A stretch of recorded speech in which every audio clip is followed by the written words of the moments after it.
Hello friends, Sindhu Bhairavi என்ற எபிசோடில் என்ன நடக்கலாம் அப்படிங்கிறத பற்றி பார்க்கலாம். இன்றைக்கான எபிசோட் அதிரடியான இன்ட்ரெஸ்டிங்கான எபிசோட் அப்படின்னே சொல்லலாம். சஞ்சய் கிட்ட அந்த மாறன் மிலிட்ரி மாறன் வந்து இன்றைக்கி கொஞ்சம் லேட்டாக வந்திருந்தா நான் ஆறுமுகத்துக்கு கையை வெட்டியிருப்பேன் அப்படிங்கிற மாதிரி சொல்கிறாங்க. நான் என்னையா பண்ணுறது, எனக்கு மேல் இடத்துலேருந்து ப்ரெஷர் வந்ததுனால நான் வந்துட்டேன், சரி இன்னொரு சந்தர்ப்பத்தில் நம்ம இந்த மாதிரி செஞ்சிடலாம் அப்படிங்கிற மாதிரி சொல்கிறாங்க. இப்போ மாறன் வந்து நான் அவனை கொல்றது பிரச்சனை இருக்கட்டும், நீங்கள் எதுக்கு அவனை கொல்லணும் அப்படிங்கிற மாதிரி கேட்குறாங்க. அதுக்கு சஞ்சய் வந்து அந்த காரணம்லாம் உனக்கு தேவையில்லை, நீ கிளம்பு அப்படிங்கிற மாதிரி சொல்லிடுறாங்க. இன்றைக்கான எபிசோட் அதிரி புதிரியான எபிசோட் அப்படின்னே சொல்லலாம்.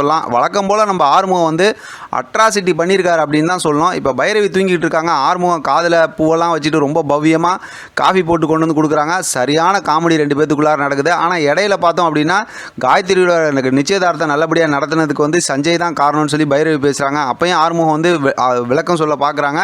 இருந்தாலும் பைரவி கோவப்படுறதுனால சரி இப்போதைக்கு வேணாம் அப்படிங்கிற மாதிரி அமைதியாக போயிடுறாங்க. பைரவி ரொம்ப சீக்கிரம் சஞ்சயை பற்றி புரிஞ்சுக்குவாங்க. சூப்பரான, ஆனால் இவங்க ரெண்டு பேரும் செம்ம சூப்பரான ஒரு ரொமான்ஸ் காமெடி மூமெண்ட் நடக்குது. அடுத்து பார்த்தோம்னா சிவா சென்னைக்கு டாக்டர் மீட்டிங் சம்மந்தமாக கிளம்புறாரு. இப்போ ஸ்னேகா வந்து சிந்து வந்து நானும் வரேன் அப்படின்னு சொல்லும்போது இல்லை இது டாக்டர் மீட், அதனால் வர முடியாதுங்கிற மாதிரி சொல்லிடுறாரு.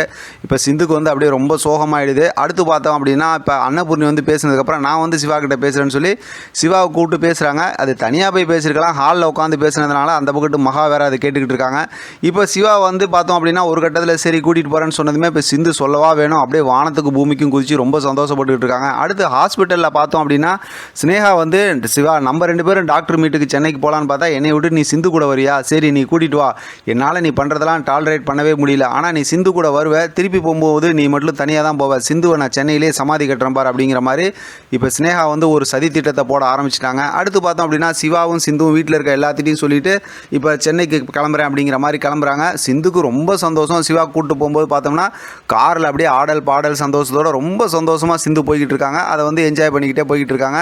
இப்போ சிவாவும் கூட சந்தோஷமாக போயிட்டு இருக்காரு. மறுபடியும் பார்த்தோம்னா வீட்டில் எல்லாரும் உட்காந்துருக்காங்க. இப்போ பார்த்தா அவங்க சித்தப்பு இருக்காருல்ல, அதாவது ஆறுமுகத்தோட சித்தப்பு சிவாவோட அப்பா இருக்காருல்ல, அவர் வந்து ஆறுமுகம்னு சொல்லி பதட்டமாக வராரு. என்னன்னு சொல்லி ஆறுமுகம் கேட்கும்போது இந்த மாதிரி வெட்டி வச்சு வாழைத்தாரெலாம் கொண்டு போயிட்டாங்களா அப்படின்னு சொல்லும்போது இல்லை அவங்க வேணான்னு சொல்லி அட்வான்ஸை திருப்பி கொடுத்துட்டு போயிட்டாங்க இப்போ அப்படிங்கிற மாதிரி சொல்கிறாங்க. அதை கேட்டதுமே ஆறுமுகத்துக்கு பெரிய அதிர்ச்சியாக இருக்குது. ஏன்னா வாழைத்தார் வெட்டியாச்சு, 2 நாளில் அதை மார்க்கெட்டுக்கு கொடுக்கலன்னா எல்லா பழமும் பழுத்து வீணாக போயிடுமே அப்படிங்கிற மாதிரி ரொம்ப பதட்டமாக வராரு. இப்போ பார்த்தா இதெல்லாம் பார்த்துட்டு இருக்க பைரவியும் ஒரு பக்கத்து யோசிச்சுக்கிட்டு இருக்காங்க, இதுக்கு பின்னாடி ஏதோ ஒரு சதித்திட்டம் இருக்குது அப்படிங்கிற மாதிரி. ஆனால் மகா இதெல்லாம் பார்த்துட்டு இருக்காங்க. என்ன பண்ணுறதுன்னு தெரியாமல் ஆறுமுகம் அப்படியே பதட்டத்தோடு இருக்காரு. இன்றைக்கான எபிசோட ரொம்ப இன்ட்ரெஸ்டிங்காக தான் முடிச்சிருக்காங்க. பார்க்கலாம் அடுத்து என்ன நடக்குதுன்னு. இதை பற்றின உங்களோட கருத்து கமெண்ட் பாக்ஸ் தெரியப்படுத்துங்க. தொடர்ந்து ஆதரவு கொடுங்க. தேங்க்யூ ஃப்ரெண்ட், தேங்க்ஸ் ஃபார் வாட்சிங்.